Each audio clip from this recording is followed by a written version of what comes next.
10-11 en Israel, eran jóvenes judíos socialistas que intentaron hacer una revolución en Rusia y fracasaron. La primera revolución rusa ocurrió en 1905, liderada por un judío llamado León Bronstein, más conocido como León Trotsky. Fracasó esa primera revolución, perseguidos por la policía rusa del zar, aquellos que no fueron deportados a Siberia, varios cientos de ellos llegaron a Palestina. No, Trotsky en México. Llegaron a Palestina, de los que yo hablo. Ah, no, ¿Quiénes eran? Imagínense hippies, revolucionarios. No tenían nada. Eran socialistas, tenían ideales y vinieron a un país deshabitado. Aquí vivían menos de 400.000 personas entre el mar y el Jordán. Para que puedan comparar, hoy en día viven 15 millones judíos y árabes en ese mismo territorio. Se encontraron con la realidad de un lugar subdesarrollado. Como eran socialistas, se organizaron en comunas, buscaron trabajo para subsistir. Ya había en Israel colonias judías que habían sido formadas por judíos que emigraron a fines del siglo XIX como consecuencia de persecuciones en Rusia. En 1882, el hermano mayor de Lenin lo asesinó al zar, le pegó un tiro a Alejandro II. Y como consecuencia de eso hubo persecuciones terribles en las poblaciones judías, sin que los judíos tengan nada que ver con el asesinato del zar. Siempre se acusaba a los judíos, son culpables de todo, chivo avisar. Eso provocó una gran emigración de judíos de Rusia al occidente. ¿A dónde fueron? A Nueva York. Muchos fueron a Europa occidental, pero muy pocos vinieron también aquí. Si hay algún argentino aquí, debe saber de que en 1889 llegó un barco con inmigrantes escapando de Rusia que fundó la primera colonia judía en Santa Fe llamada Moiseville. Sí, hoy en día se fundaron decenas de colonias. Vuelvo a los hippies socialistas en comunas que vinieron aquí. Se fueron a buscar trabajo a las colonias judías, que ya habían prosperado. Tenían plantaciones de viñedos, hicieron bodegas, exportaban vino. ¿Y quién trabajaba el campo? Aborígenes. ¿Quiénes son los aborígenes en Palestina? Árabes. 22.000 judíos llegaron desde 1883 hasta 1905. 100.000 árabes inmigraron a Palestina, de Siria, de Líbano, de Egipto, a trabajar en las plantaciones de los judíos. Y los que trabajaban la tierra ya eran los árabes, los judíos eran los patrones. Dirigían, organizaban. Cuando llegaron estos pioneros socialistas, idealistas, se encontraron con esa realidad. Y ellos dijeron, ese no es el camino. Si queremos fundar aquí un Estado judío, nosotros tenemos que trabajar la tierra. La tierra va a ser de quien la trabaje. Y decían, una nación normal es como una pirámide. En la base de la pirámide, paisanos, campesinos, con raíces en la tierra. Esa es la gran masa del pueblo.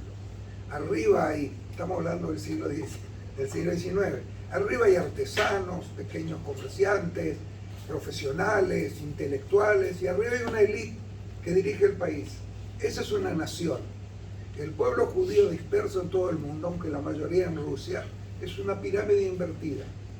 No tenemos agricultura, no tenemos raíz en la tierra, vivimos de artesanía, de pequeño comercio, hay prestamistas, hay profesionales, hay médicos, hay intelectuales, y así está la pirámide judía. Y cada vez que sopla el viento, o hay persecuciones, o nos acusan de algo, se cae la pirámide y vamos a levantarla a otro lugar. Los romanos nos echaron de Israel, nos fuimos a Egipto, de Egipto a Marruecos, de Marruecos a España, de España a Francia, de Francia a Alemania, de Alemania a Polonia, de Polonia a Rusia. Todo el tiempo errando por el mundo como consecuencia de persecución. Si queremos hacer aquí un país judío, nosotros tenemos que conquistar el trabajo. Y empezaron a luchar, no luchar físicamente, pero tratar de convencer a los colonos judíos que los tomen a ellos como obreros. Porque si no, este no va a ser un país judío. ¿Quieren un ejemplo? al mismo tiempo que vinieron los judíos a Palestina, fueron franceses a Argelia, ingleses a Kenia, Uganda. Fue la época del colonialismo. ¿Dónde están todos esos europeos que colonizaron Argelia y Kenia y Uganda y Vietnam? ¿Dónde están? En Europa.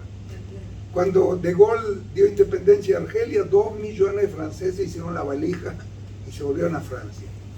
Si estamos sentados hoy en día aquí en este gallinero, este era un gallinero, se debe a que esos jóvenes, que se llama la segunda ola inmigratoria de Israel, dieron vuelta la dirección del sionismo.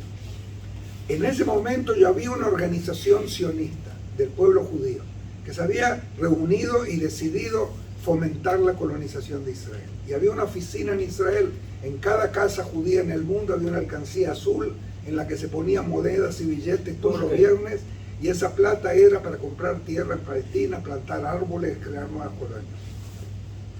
El director de la agencia judía en Tel Aviv no existía, pero al lado de Tel Aviv, una ciudad antigua que se llama Yafo, ahora están unidas. Había una oficina en Yafo donde estaba el director de la agencia judía, un burgués alemán intelectual con traje y corbata, que él administraba los fondos. Se llamaba el doctor Arthur Rupin. Arthur Rupin se enteró de que hay una banda de jóvenes aquí que todas las noches prenden fogatas, cantan alrededor del fuego, buscan trabajo y critican lo que hacen los demás. Y decidió reunirse con ellos. Cuando se reunió con ellos, se asustó un poco porque se dio cuenta que son marxistas, son socialistas. Él con socialismo tenía nada que ver. Pero cuando se puso a conversar con ellos, se dio cuenta de que tienen algo en la cabeza. Y le dijo, ok, ¿cómo lo harían ustedes? Y ellos dijeron, danos tierra y herramientas, nosotros vamos a cultivar la tierra, sin obreros, no va a haber plusvalía. ¿Sabe lo que es plusvalía? Ganar dinero del trabajo de otros. Nosotros somos los obreros. Y Arthur Rupin consultó con los directivos del movimiento sionista en Europa, que también se asustaron por el socialismo, pero dijeron, vamos a probar. Y les dieron tierra. El primer kibutz surgió formalmente en 1909. Yo dije, kibutz significa comuna, agrupación. Nadie escribió la receta kibutz. ¿Cómo va a ser un kibutz? Por ejemplo, ustedes conocen la palabra utopía. ¿Saben de dónde viene la palabra? Pero ¿saben lo que es? Utopía es un libro que escribió un famoso inglés llamado Thomas More hace 700 años. Thomas More fue el primer ministro de Inglaterra. Y él escribió un librito con una sociedad, describiendo una sociedad ideal en una isla que la llamó Utopía. Y la sociedad esa era tan ideal que desde ese momento la palabra utopía se convirtió en una utopía. Yo supongo que si alguien se hubiera sentado y escrito un libro kibutz, sería sinónimo de utopía. Nadie escribió el libro. El primer kibutz se sentaron alrededor de la fogata, armaron las carpas y dijeron, bueno, nos dan la oportunidad, ¿cómo lo hacemos? Y dijeron, primero, somos socialistas, va a haber igualdad. ¿Cómo va a funcionar la igualdad? Cada uno de acuerdo a sus posibilidades y a cada uno de acuerdo a sus necesidades. Si cada uno va a brindar a la comuna sus mejores esfuerzos y va a recibir lo que necesita. Segundo, libertad. Esto no es compulsivo. El que quiere viene, el que quiere se va. Estas son las clases. Tercero, como los tres mosqueteros. Uno para todos, todo para uno. Y cuarto, nosotros somos los obreros. No hay trabajo asalariado. Y así surgieron los primeros kibutzim. Y Arthur Rupin se quedó admirado. En un año, el primer kibutz demostró que aprendió a trabajar, plantaron trigo, plantaron árboles frutales, trajeron vacas y empezaron a vender leche. Estaban en el norte de Israel, cerca de la Tiberia. Y él dijo, adelante, hay muchas comunas. Vamos a probar 3, 4 más. Y así surgieron los primeros kibutzim. Se puede decir, ya había un movimiento kibutziano. Movimiento. Podían hacer un congreso nacional en una cabina de teléfono. Pero así surgió el movimiento kibutziano. El proceso fue interrumpido por la Primera Guerra Mundial, que duró del año 14 hasta el año 18, al fin del año 18. De vuelta, al terminar la guerra entre Rusia y Alemania en la Primera Guerra Mundial, terminó con la Segunda Revolución Rusa. La guerra mundial en el frente francés terminó un año más tarde. Cuando se hizo la Revolución Rusa, Lenin decidió negociar con los alemanes la paz. Él quería a los soldados que se estaban muriendo en el frente rusos que vengan a luchar por el comunismo. Y por eso capituló. Y como consecuencia de eso, surgieron 5 nuevas naciones, 6, que no existían, eran todas partes de Rusia. Polonia era parte de Rusia, Rumania, Ucrania, Lituania, Estonia, Latvia, todo era Rusia. Y en esos países vivían millones de judíos. Al surgir Polonia, doy a Polonia como ejemplo, como Estado independiente, el nacionalismo polaco se levantó. Y de nuestra triste historia judía, cada vez que hubo nacionalismo, hubo antisemitismo y persecución. Pero en 1918-19, la juventud judía ya no estaba dispuesta a bajar la cabeza. Y se organizaron en movimientos juveniles para defender sus derechos y también para defender sus poblaciones. Y esos movimientos juveniles prendieron como fuego en un campo de trigo maduro. Decenas de miles de jóvenes se plegaron a los movimientos juveniles. ¿Por qué distintos movimientos? Porque 2 judíos discutiendo tienen 3 ideas diferentes. Algunos hicieron un movimiento marxista. Otros, también Marx era un judío, no sé si saben. Sí. Otros eran liberales, hicieron un movimiento con los ideales liberales. Otros eran socialdemócratas, otros eran religiosos. Pero todos movimientos juveniles hacían campamentos, hacían scoutismo, educaban a los jóvenes a ser autosuficientes. Pero decidieron buscar un emblema nacional al cual educar. Y mandaron una delegación de 5 espías, así como a Palestina, a ver si hay ahí un emblema. Fueron al Muro de los Lamentos, se encontraron con gente rezando y dijeron: de esto tenemos en Polonia para tirar para arriba. Con esto no hacemos nada. Fueron a las colonias que ya estaban bastante aburguesadas y dijeron: esto es mucho mejor.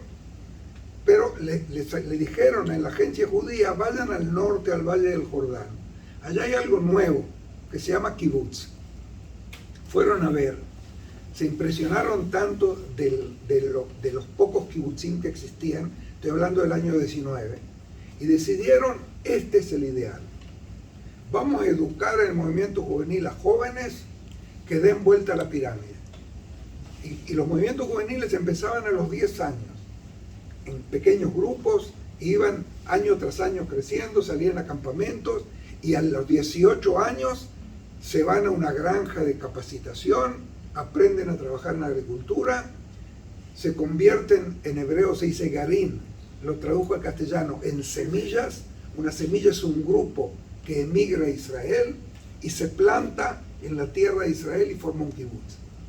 Los socialistas, los marxistas, los religiosos, los liberales, todos hicieron kibutzim. Y el resultado fue, por supuesto, el movimiento sionista político se dio cuenta que tiene en las manos una punta de lanza, un movimiento juvenil que está dispuesto a colonizar. No era gente que venía a ganarse la vida, no era gente que se escapaba por persecuciones e iba a buscar un judío que se escapa de Rusia y se va a abrir un negocio a Buenos Aires. Era gente que venía a dar vuelta a la pirámide. Y parece increíble, pero entre 1920, 19 y 1939, ¿saben lo que pasó el 1 de septiembre de 1939? Estalló la Segunda Guerra Mundial. Y Hitler conquistó Polonia y el resultado fue la muerte de 6 millones de judíos. En esos 20 años, 60.000 jóvenes de los movimientos juveniles que empezaron en Europa Oriental, pero se expandieron por todo el mundo judío, también en Chile, también en Argentina, también en Estados Unidos, en Australia, en todo el mundo. 60.000 jóvenes vinieron a Israel y fundaron 160 kibutzim. También durante la Guerra Mundial y después de la Guerra Mundial se siguieron fundando kibutzim con egresados de movimientos juveniles.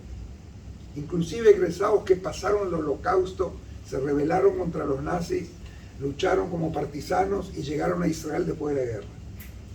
Hoy en día hay en Israel 275 kibutzim.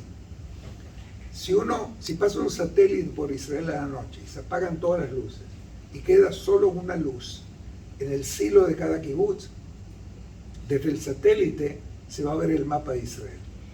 ¿Sí? Los dirigentes sionistas utilizaron positivamente las semillas de los movimientos juveniles para dibujar el mapa. Esa gente no vino a hacer negocio, no vino a ganar dinero, vino a fundar kibutzim. Por supuesto, tuvieron que después convertirlo en lo que es Hatzerim. Esta es la introducción de la historia.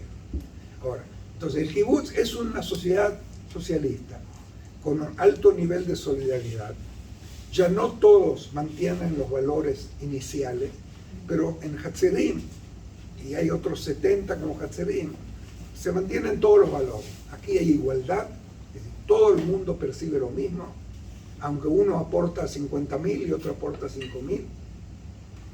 Hay solidaridad, el kibutz es responsable por todo, por la comida, por las casas, por la electricidad, por la educación, etcétera, etcétera. Y hay libertad y hay democracia directa. Ahora les cuento la historia de este kibutz. Los ingleses, el Imperio Británico, conquistó Palestina del Imperio Otomano, de los turcos, en la Primera Guerra Mundial.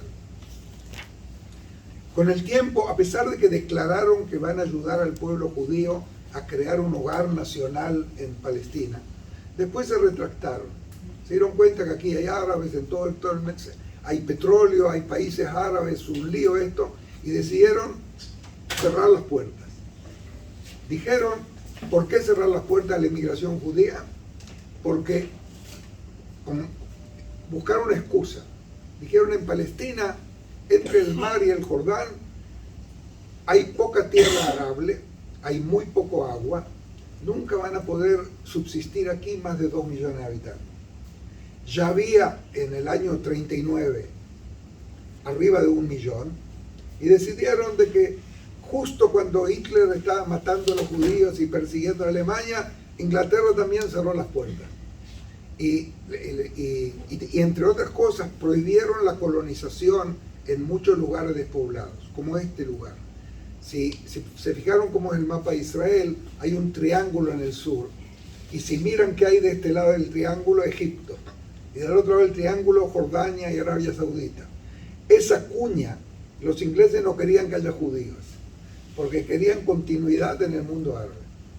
A pesar de esto, era parte de Palestina. Después de la Guerra Mundial, cientos de miles de refugiados que sobrevivieron al Holocausto no tienen a dónde ir, siguen en campos no campos de concentración, campos de refugiados en Alemania. El gobierno de Israel en camino, en 1946, decidió buscar la manera de colonizar el desierto, a pesar de que está prohibido. ¿Y con qué excusa lo hicieron? Encontraron una ley de los turcos, de cuando esto era parte del Imperio Otomano, vigente, que decía que una casa que tiene techo y tiene un cerco alrededor está prohibido tirarla abajo. Entonces decidieron, vamos a hacer 11 kibutzim en el desierto, y la misión de los que lo funden, la primera misión es construir esa casa. Y así fue que 11 semillas, grupos de jóvenes, que estaban capacitándose en kibutzim veteranos, les avisaron un jueves a la tarde de que el sábado a la noche fundan un kibutz. Los que fundaron Hatzerim, la mitad eran israelíes, de un movimiento juvenil que también educaba hacia el kibutz. Estaban en un kibutz en el norte que se llama Afikim, kibutz grande. Junto con ellos había un grupo de jóvenes sobrevivientes del Holocausto, que como huérfanos escapando de Hitler llegaron a Asia Menor, perdieron a los padres, los juntaron en Teherán, en un asilo de niños, en la escuela, y así llegaron a Israel. Los ingleses lo dejaron entrar. Este grupo juntos fundó el kibutz. ¿Cuándo se fundó? En el día más sagrado del pueblo judío, que es el día del perdón. En hebreo se dice Yom Kippur, es un día de ayuno. ¿Por qué hicieron el Yom Kippur? Porque los ingleses no se van a esperar que en Yom Kippur justo se haga una operación de colonización al desierto. Y así fue que llegaron, vieron la película Caminando, camiones trajeron los materiales, armaron el campamento.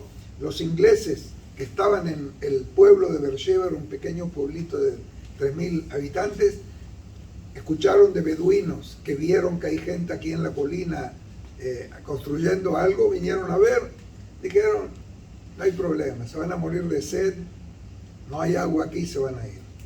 Pero el gobierno judío que los mandó aquí no era irresponsable, tenían un plan, y el plan era hacer un acueducto que traiga agua desde el norte, desde la costa del mar, aquí. La costa del mar, todo a lo largo de la costa hay un acuífero. Acuífero es agua subterránea. ¿A quién le encomendaron hacer el acuífero? A un ingeniero de la Compañía Nacional de Agua. Estado no había todavía, pero había Compañía Nacional de Agua, había Ministerio de Salud, había Ministerio de Educación, había un país en formación, no era un ejército. Lo llamaron, vieron la película de un señor prendiendo un cigarro. Ese señor se llamaba Simcha Blas. Él era ingeniero de la Compañía Nacional de Agua, Mekorot.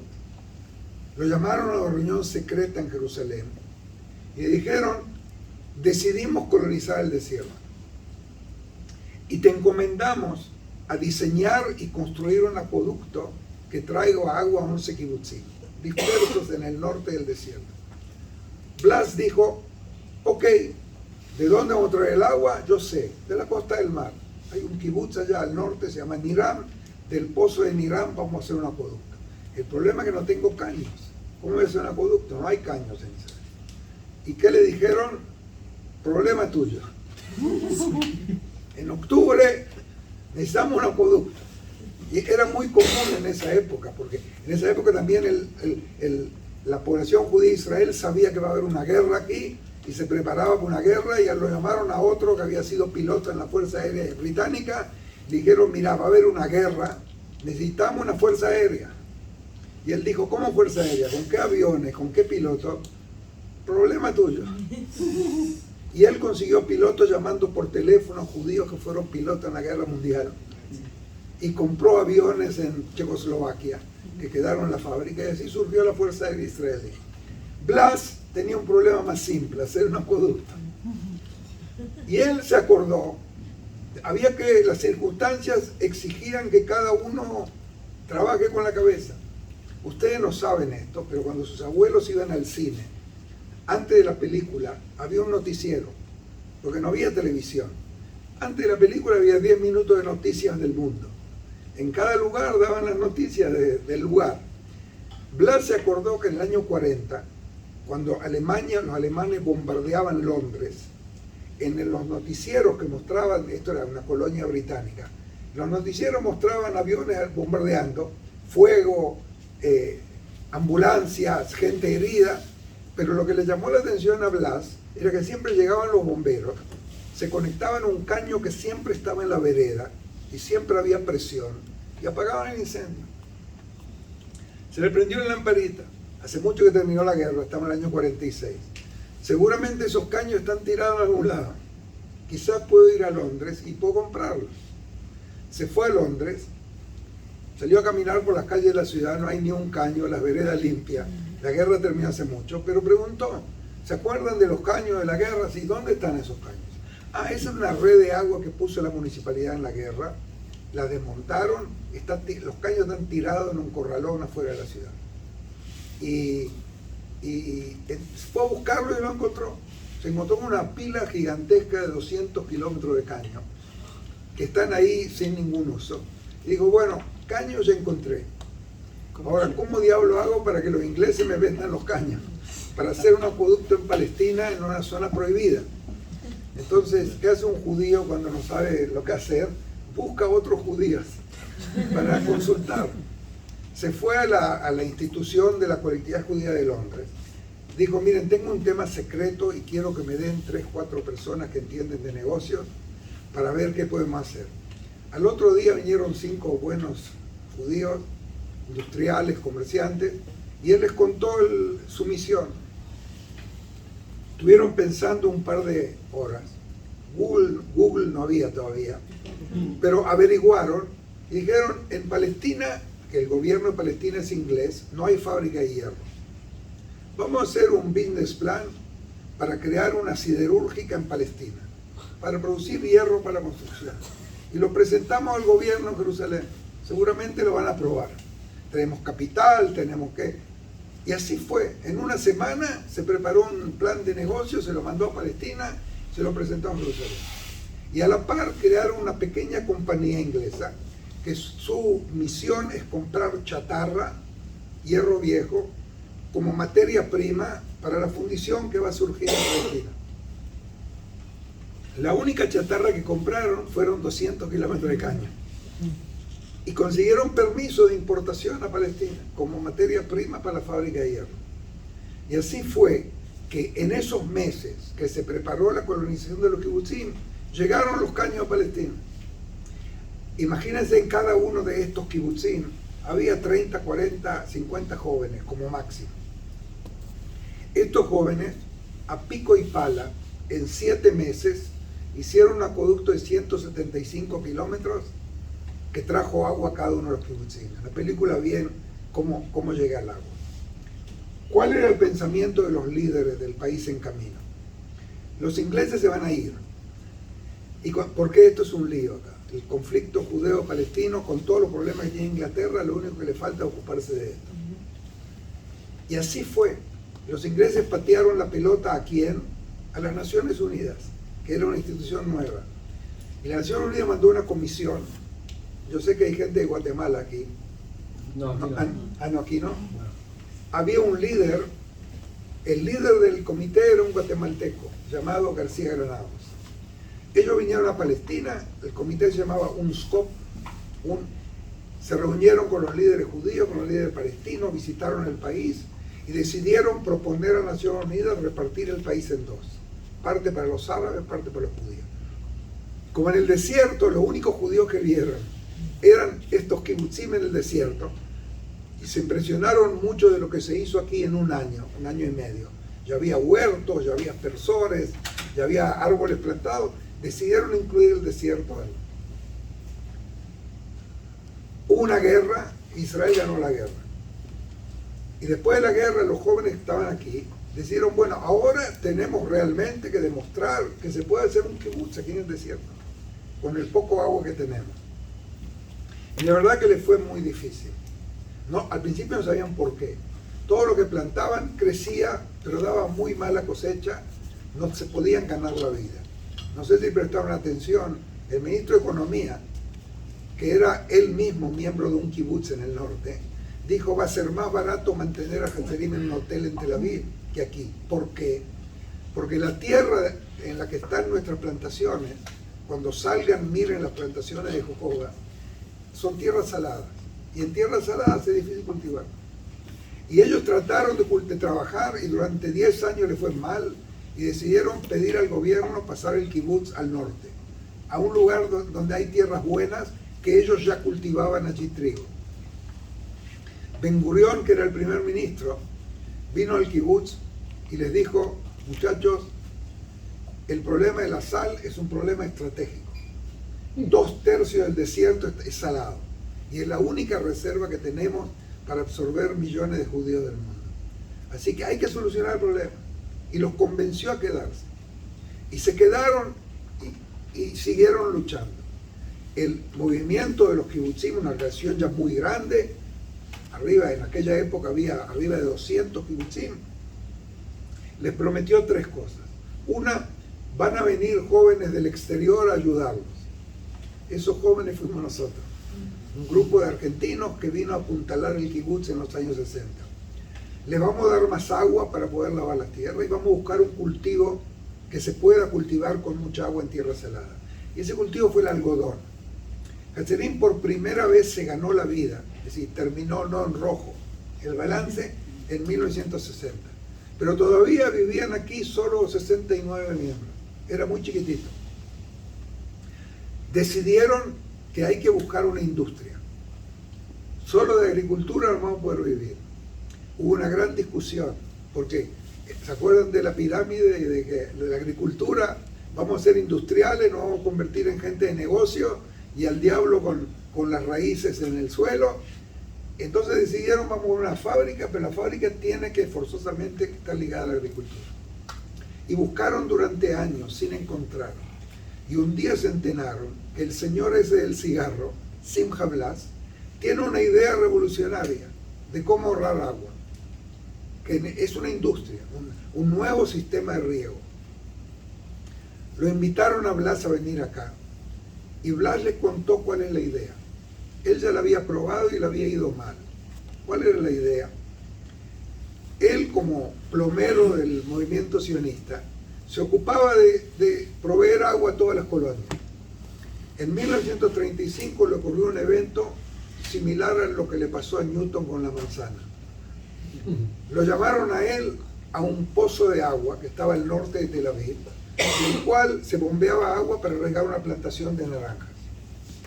Hacía mucho calor, la bomba andaba mal, la presión no estaba bien, y él decidió hacer un recreo y se fue caminando a la plantación de naranjas a comer unas naranjas. Y cuando se acercó a la plantación, que era regada por anegación se puede decir inundación, cada parcela tenía un pequeño dique, había un canal al cual un caño abastecía agua desde el pozo, y de ese canal se inundaban las parcelas. Fue caminando a la plantación y se encontró con un árbol fuera de la parcela, 20 metros de la parcela, y preguntó: ¿cómo riegan ese árbol? Le dijeron: no digas nada, ese es un árbol milagroso. No lo regamos, pero crece solo, como ves, está lleno de fruta. Milagro. Blas no creía en milagros. Se fijó dónde está el pozo, se fue al canal y buscó en el canal a dónde llega el caño, el tubo que trae por debajo de la tierra agua al canal, y se dio cuenta cuál es el milagro. El caño pasa por debajo del árbol y seguramente hay un agujerito milagroso que cada vez que hay agua en el caño riega el árbol. ¿Por qué milagroso? Porque los agujeritos en los caños tienden a convertirse en buracos, en agujeros grandes. Y si eso hubiera ocurrido, hubieran excavado, soldado, cortado, y se terminó el milagro de Netafim. Él, que estuvo tenía toda su vida dedicada a ahorrar agua, a hacer más con menos agua, dijo: esto fue una revolución. Pero como era un tipo ambicioso, decidió guardarse el secreto para sí mismo. Se fue a la casa, agarró un cuaderno y anotó: investigar el riego por pérdida. Se fue a dormir. Durante la noche la cabeza le siguió trabajando. Cuando se levantó a la mañana, tachó pérdida y puso goteo. ¿Por qué? Porque se dio cuenta de que un agujerito milagroso puede regar un árbol. Pero si yo voy a poner un caño y voy a querer regar 100 árboles y hago un agujerito al lado de cada árbol, ¿qué va a pasar? Del primer agujerito al lado de la válvula va a salir un chorro así de alto. Al último agujerito no va a llegar agua. Entonces anotó gotero. Dijo: el gotero va a ser un dispositivo que permite erogar un caudal nominal de agua a presión atmosférica. ¿Qué quiere decir? Adentro del caño hay presión, pero el gotero tiene que hacer caer la presión de manera que el agua salga sin presión. Cuando sale sin presión, gotea. Si hay un poquito de presión, hay una ballenita. Y si hay mucha presión, hay un chorro. Llevó el cuaderno a su oficina y estuvo ocupado durante 25 años en grandes proyectos hidráulicos del nuevo Estado de Israel. Y recién cuando se jubiló en 1960, justo en el medio de la crisis de la sal de Hatzerim, se jubiló, limpió la mesa y lo único que le quedó el cuaderno, que estaba ahí 25 años esperando que le llegue el turno. Y Blas se recordó del asunto y dijo: bueno, ahora voy a inventar el riego por goteo y con un poco de suerte me voy a volver millonario. ¿Qué es lo que hizo? Muy simple. Él seguramente ya se había olvidado cómo se hace una integral o una ecuación diferencial. Después de tantos años estudió ingeniería en Rusia y en Alemania en los años 20.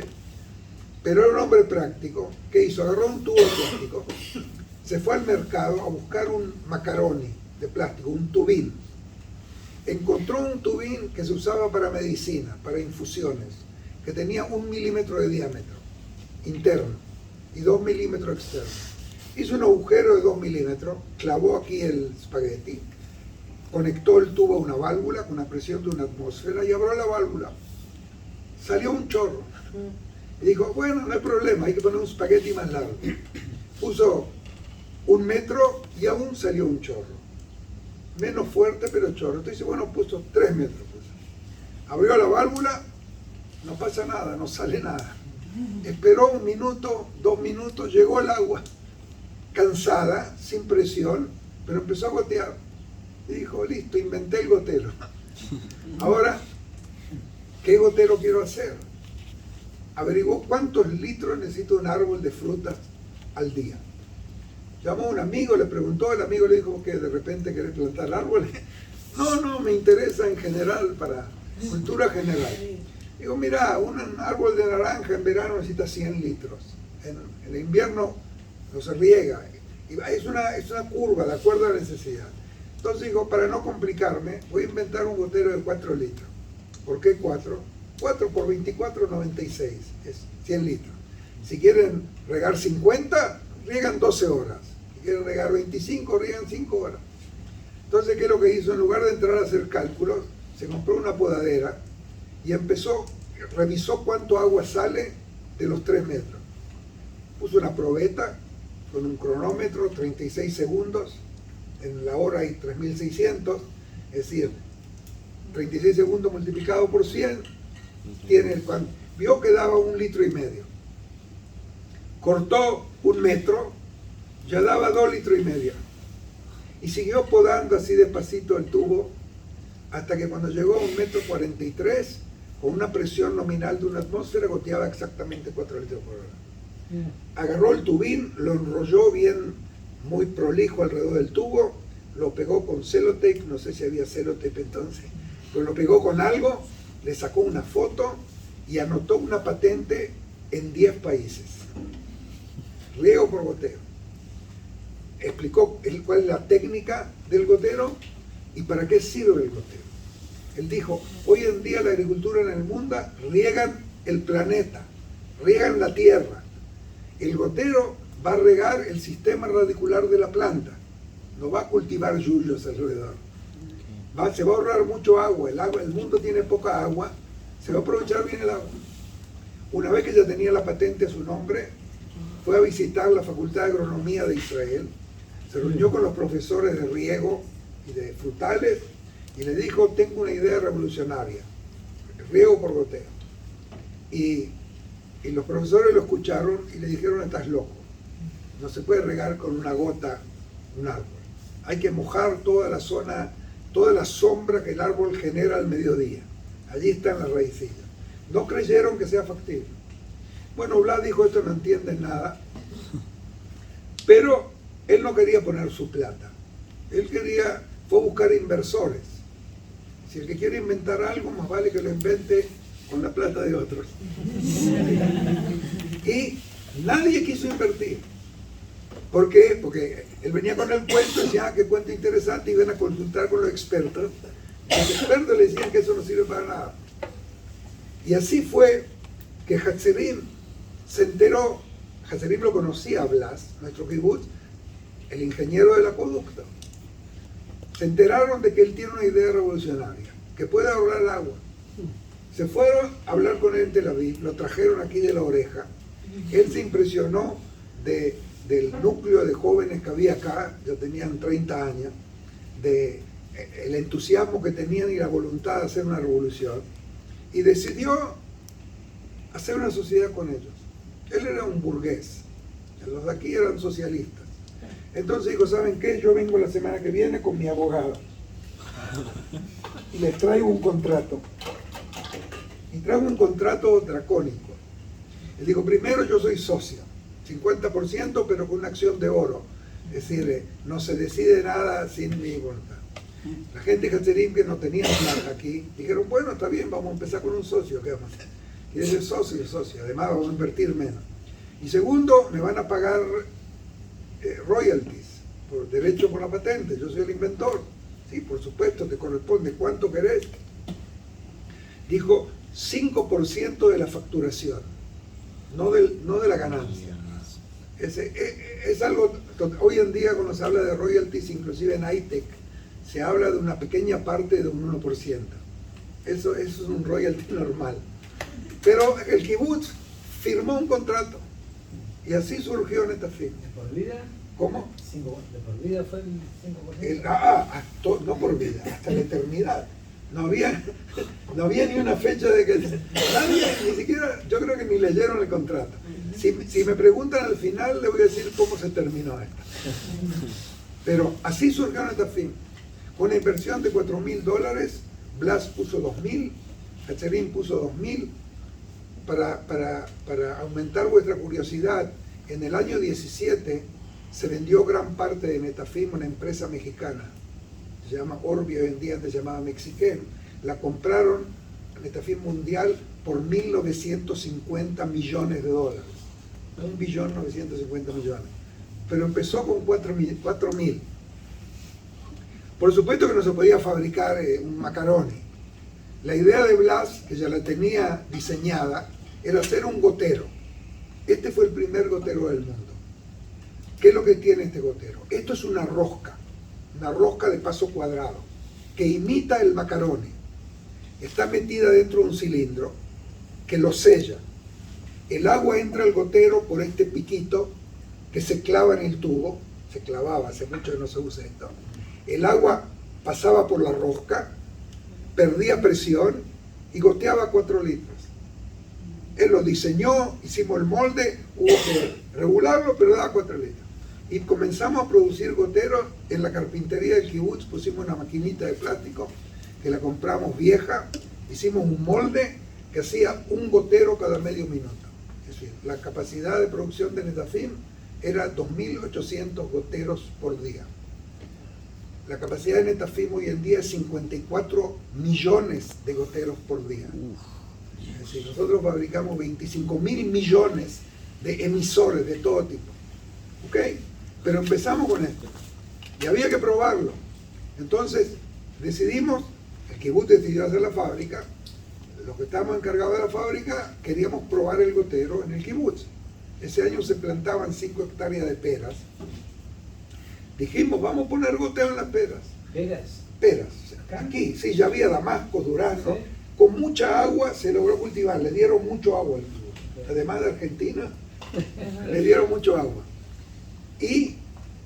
Pero hubo una gran discusión. Los compañeros que eran encargados de los frutales dijeron sobre nuestros cadáveres: vayan a probar al otro lado. ¿Por qué? Porque los asesores, los profesores de agricultura decían que es una locura. Entonces, con muchas decisiones que se tomaban, se tomó una decisión salomónica. ¿Se acuerdan del rey Salomón con la espada? La mitad se va a poner aspersión, la mitad se va a poner goteo. Pero los agricultores exigieron y les dio a la asamblea la prerrogativa de que si en 3 meses ellos ven que las plantas con goteo crecen más lentas o crecen mal, al diablo con el goteo, al diablo con el Netafim, se pone toda aspersión. El resultado fue... ¿La expresión ya existía? ¿La expresión ya existía? ¿Cómo? Claro, ya existía. Estamos hablando del año 65. 66 en realidad. Y el resultado fue que cuando hicimos el primer sistema de riego, porque con un gotero que hay que hacer tubos, hay que hacer una tubería principal que distribuye el agua a los caños, hay que poner válvulas, hay que poner filtros, una bomba, etc. Es todo un sistema. El mecánico del kibutz se le ocurrió una idea. ¿Por qué no ponemos un venturi en la tubería principal? ¿Qué es lo que es un venturi? Un venturi es un estrechamiento dentro de la tubería. Todos los carburadores del mundo funcionan con venturi. Los cilindros del auto chupan aire, el aire pasa por un venturi y al pasar por ahí aumenta mucho la velocidad para poder pasar. Todo el aire, todo el agua que va por un caño grueso, de repente tiene que pasar por un caño fino. Y tiene que pasar porque el agua trae empuja. Un caño dentro de un caño. Sí, es un estrechamiento, eso es un venturi. ¿Y qué es lo que pasa? Si uno hace un agujero en el estrechamiento, debido a la velocidad se crea vacío. Eso chupa. El carburador chupa nafta gracias al principio de Venturi. Y lo que nosotros hicimos en el caño un Venturi y chupamos no nafta, sino fertilizante. Y lo que dieron los goteros a las plantas de peras no fue solo agua, fue fertirrigación. El resultado fue maravilloso. A los 3 meses vinieron los agricultores cabizbajos y dijeron, pongamos goteo a todas las plantas. Esto es una maravilla. Al poco tiempo vinieron todos los profesores de aquí, del mundo, y empezamos a fabricar goteros en grandes cantidades. Este era un gotero muy difícil de producir y también difícil de montar en el tubo. Imagínense una manguera que viene con estos cilindros montados arriba, hay que enrollarla, se salen. Rápidamente inventamos algo mejor. Un gotero que va a ser parte del caño. Se compra caño, se lo corta y se enchufa el caño. Entonces los goteros están intercalados en la tubería. El agua, esto está agujereado. El agua pasa por aquí, se mete adentro del gotero y gotea. Y comenzamos a fabricar millones de goteros. ¿Se acuerdan de la plusvalía? No queríamos tener obreros asalariados. En aquella época en el kibutz ya había 150 compañeros. Y todo el mundo trabajaba en el campo, en el gallinero, en la lechería, educando a los niños en la cocina y además trabajaba en la fábrica. Cada persona trabajaba en el kibutz 5 días en su trabajo y un día en la fábrica. Y si había necesidad, un séptimo día. Nos dimos cuenta que la torta es demasiado grande para nosotros y decidimos compartirla con otros 2 kibutzim, free of charge. Mira, no les cobramos nada. Le dijimos, éramos idealistas. Qué bendición. ¿Todo lo que producían era para Israel. acá o lo...? Todavía para Israel. Ya. Entonces empezó en hortalizas y después a frutales y después a viñedos y finalmente a cultivos Pero intensivos. eso lo vendían. Claro, no Ya, regalamos ya. nada. Sí, sí. Empezamos a ganar dinero, mucho dinero. Blas, feliz de la vida. Oh. Puso $2.000 y recibía cada año un montón de plata. A los 3 años, por primera vez el kibutz realmente tuvo una ganancia importante. Aquí todavía no teníamos baños en las casas, no teníamos heladeras. La gente quería subir el nivel de vida, pero el que estaba encargado de la Comisión Económica propuso, antes que nada, comprémosle a Blas su parte. Y se negoció con Blas y Blas vendió su 50%. Puso 2.000, recibió algo así como 66.000 después de 3 años, es decir, multiplicó el capital, hagan la cuenta por cuánto, pero se quedó con el 5%. Pero como era un tipo honesto, se dio cuenta que algo está mal aquí. Y nos mandó una carta de abogado que decía, todas las cartas de abogado empiezan sin renunciar a mis derechos, que son 5%, me conformo por ahora con el 2%. Y quédense con el 3% para desarrollar la compañía. Necesitan capital. Bueno, Hatzerim feliz de la vida. Pero Blas se murió un día. Y cuando se murió, el hijo de él, que era jugador y perdió mucho dinero, nos hizo una demanda por todo lo en el año 80, por todos los 3% indexados y él quería $8 millones por la plata que no le dimos, por el 3% no le dimos. Eso llegó al Superior Tribunal de Justicia, que forzó a las partes a hacer una mediación. ¿Por qué? Porque dijeron que el contrato que firmó Hatzerim era usura. Si hubieran tenido un asesoramiento jurídico no lo hubieran hecho nunca. Pero por errores se paga. Perdón, ¿era usura por parte de Blas? Sí, en realidad Blas nos propuso, nosotros firmamos, no fue ningún crimen. Pero hubo una mediación, nosotros sabíamos que el hijo de Blas está en quiebra. Y el juez fijó que le debemos pagar $1 millón. En 5 años, 200.000 por año. Como él estaba en quiebra, le ofrecimos 500.000 al contado y él aceptó. Y así se terminó el contrato con Blas. Bueno, ahora, el Río Goteo se siguió desarrollando muy rápidamente, con los 3 kibutzim trabajando en conjunto. Uno en el norte, uno en el centro y otro aquí. Dividimos el mercado y cuando empezamos a exportar dividimos el mundo. Cada kibutz atendía otra parte del globo. Ahora, ¿qué problemas se presentaron? El primer problema se presentó a los 2-3 años. Este tornillo se tapaba. Empezaron a llegar clientes y decían, fenómeno, las plantas crecieron extraordinario, pero el gotero que antes daba 4 litros ahora da 2. ¿Qué pasó? empezamos a revisar, abríamos los goteros y veíamos sedimentos dentro del gotero. Y nos dimos cuenta cuál es el problema. El agua. No sé si alguno de ustedes estudió hidráulica. En hidráulica hay dos tipos de flujo. Hay flujo laminar y flujo turbulento. Flujo laminar es cuando uno abre la válvula y sale el agua derechita. Eso es flujo laminar. Flujo turbulento si uno abre fuerte y el agua está así. Flujo turbulento es un río de montaña. Flujo laminar es un río de llanura. En el río de montaña, la arena, el limo, no se deposita en el foso. Llega al río de llanura y ahí se deposita. Los ríos de llanura están llenos de arena y limo, hay que dragar para poder seguir navegando. Nos dimos cuenta que ese era el problema. Que tenemos que si no inventamos algo distinto, al diablo con este fin. El gotero de Blas ayudó a demostrar a la agricultura que es una maravilla, pero si técnicamente no trabaja, va a fracasar.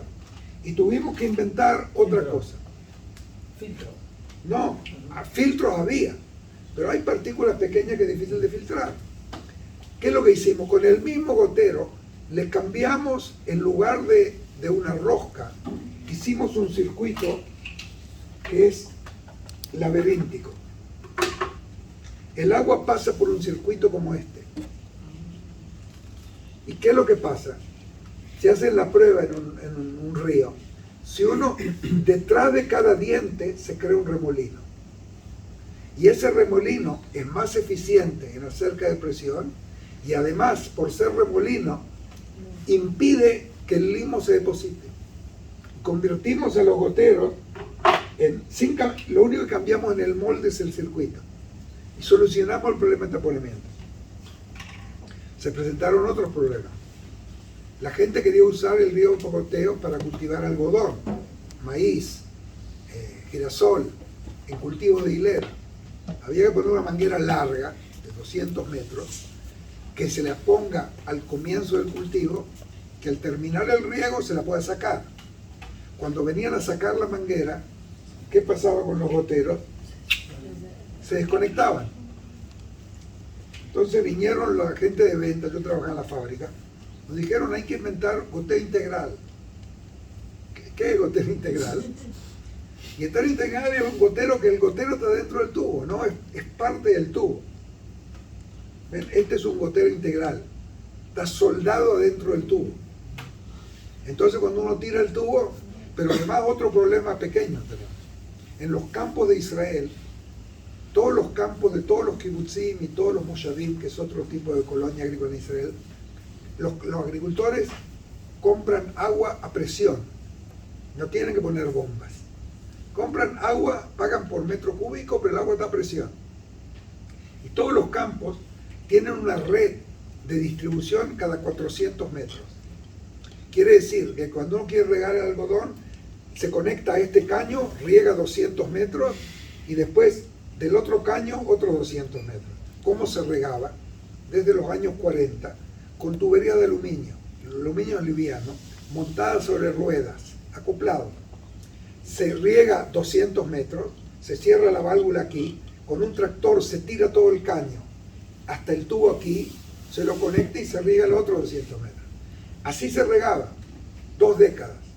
Ahora querían poner goteo, pero querían una manguera que llegue 200 metros.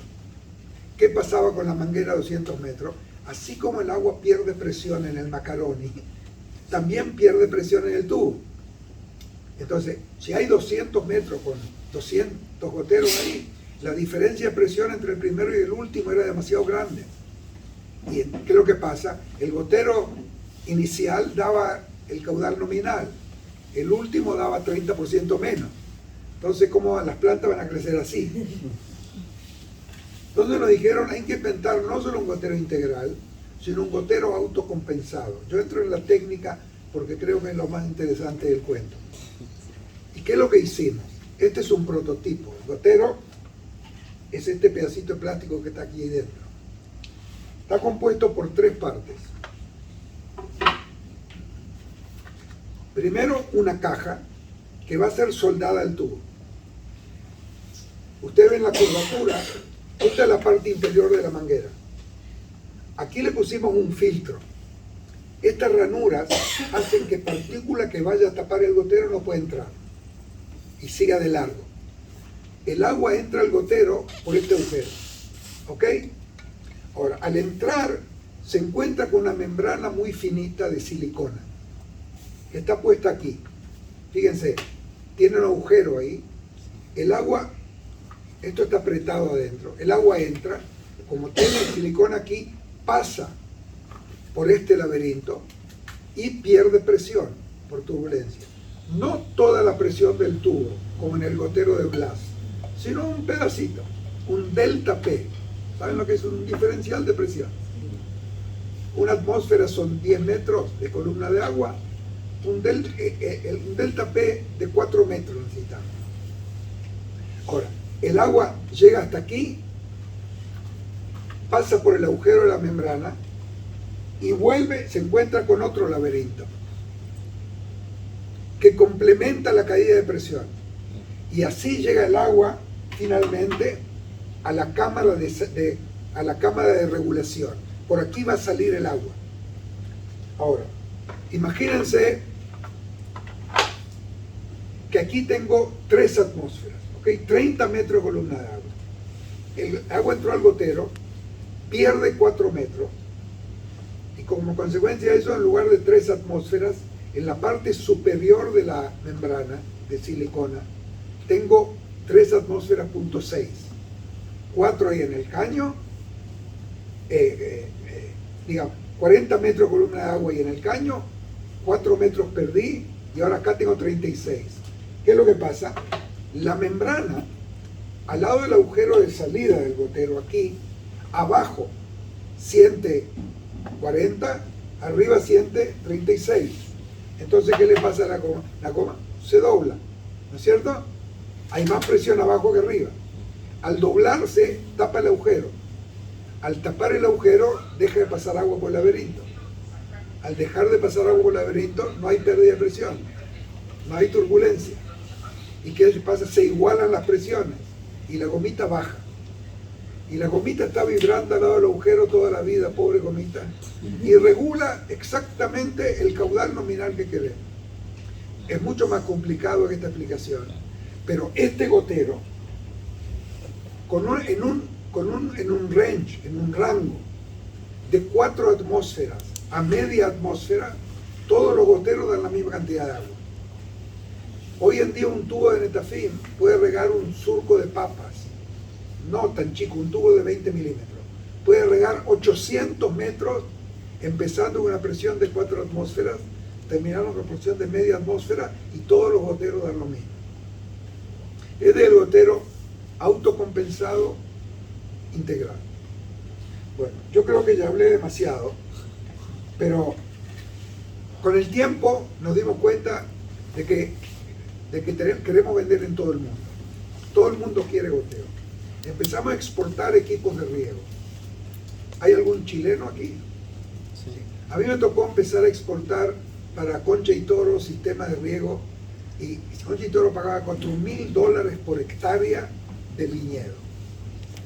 Hoy en día pagan 1.200. Los compran en Netafim, en Quilicura. ¿Qué es lo que hicimos? Decidimos, todos los goteros se van a hacer aquí. Todas las mangueras integrales se van a fabricar cerca del mercado. Tenemos 17 fábricas en el mundo. En Latinoamérica hay una en Santiago, una en Lima, una en México, Reynosas, una en California y una en San Paulo. Y de ahí abastecemos a todo el mercado de América. Igualmente hay en China, en la India, en Europa, en África, en todos lados. 17 fábricas. Menos la Argentina. ¿Cómo? Menos la Argentina. Hay una fábrica en la Argentina, la estábamos por poner en funcionamiento en el 2008, cuando estalló la crisis económica, y hasta hoy en día no trabaja. Netafim Argentina está en Campana. Ahí está el depósito, está la bodega, la oficina en Campana. Pero algún día va a funcionar. Netafim se convirtió en una gran compañía. Una gran compañía. Les dije cuántos goteros producimos. La gran mayoría hay también otro tipo de goteros. Hay goteros insertados, hay goteros para invernaderos, hay goteros enterrados para alfalfa, caña de azúcar. Hay de todo. Pero la gran mayoría son goteros integrales. Nosotros producimos 25.000 millones de goteros y el término medio de la distancia entre los goteros es 40 centímetros, entre gotero y gotero. Si hacen el cálculo van a tener cuántos kilómetros. Se puede ir a la luna ida y vuelta 6 veces por año con la manguera que fabricamos. 150.000 toneladas de polietileno se procesan en la fábrica de Netafim. Y el riego-goteo es la solución, fue la solución para el problema nuestro sin que sepamos. Y nos llevó años darnos cuenta por cuál es el motivo de la maravilla. Cuando mantenemos húmeda el hábitat donde están las raíces de la planta, el agua dulce empuja la sal a los costados.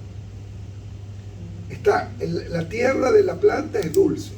Cuando llueve, seguimos regando, porque si no la lluvia puede empujar la sal para adentro de vuelta.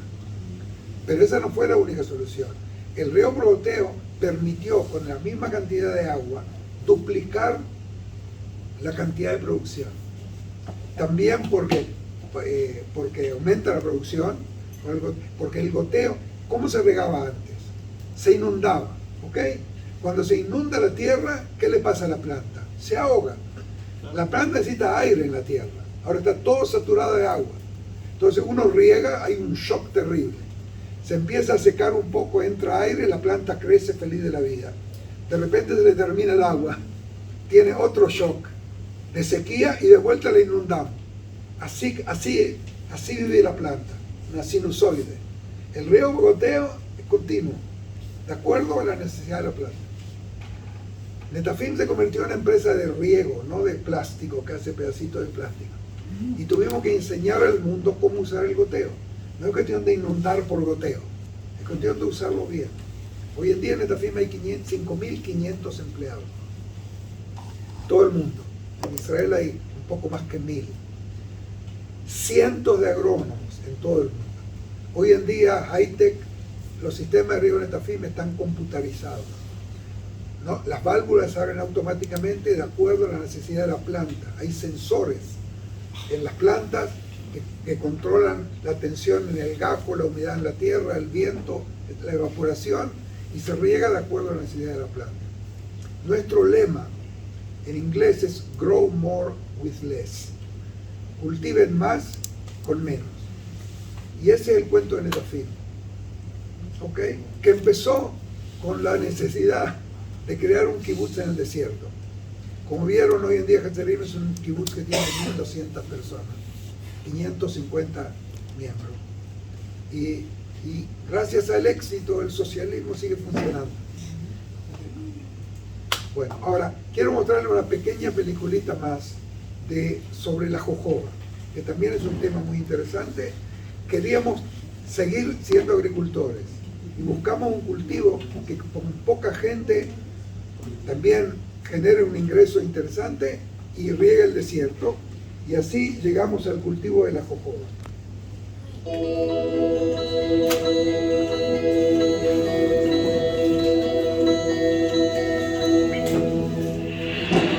Kibbutz Hatzerim began growing jojoba in 1990 with the help of accumulated agriculture knowledge gained at the Netafim production plant. Hatzerim now leads the global jojoba market. This small desert community grows, produces, and supplies over 30% of the global jojoba market. Natural cold-pressed jojoba oil is produced from the plant seeds using a completely automated and hands-free process. Jojoba oil has many uses, and it's no wonder all cosmetic companies use it in their products. Our clients include some of the world's leading companies. Natural jojoba oil is a substitute for animal ingredients used in the cosmetics industry. Jojoba is eco-friendly, sustainable, and significantly contributes to environmental protection. Jojoba oil has a unique molecular structure, which is almost identical to sebum, the skin's first protective layer, meaning it is easily absorbed by all skin types. A few drops of pure jojoba oil added to any cosmetic product at home contributes to its absorption and efficiency. Jojoba oil works wonders on dry skin. The oil nourishes the skin, enhances its suppleness, and makes the skin look young and fresh. Jojoba oil is rich in vitamin E and omega-9, two components known for their skin regeneration qualities. This is why studies recommend using jojoba oil for mending scars, burns, bites, and more. Jojoba is also highly recommended for everyday hair care, which is why many manufacturers choose to include jojoba oil in their hair products. Jojoba oil is a wonderful supplement all throughout pregnancy and after birth. The oil is safe for infants and is an essential product for many new mothers. We are proud to provide the world with high-quality jojoba oil and our line of products, developed with great care. Jojoba Hatzarim, nature's gold. Bueno, para terminar, les cuento que hace un par de años, 3 años creo, hubo un grupo de gente mayor que ustedes. Viene mucha gente que viene por el tema de innovación. Por el tema de innovación, viene a visitar Hatzarim.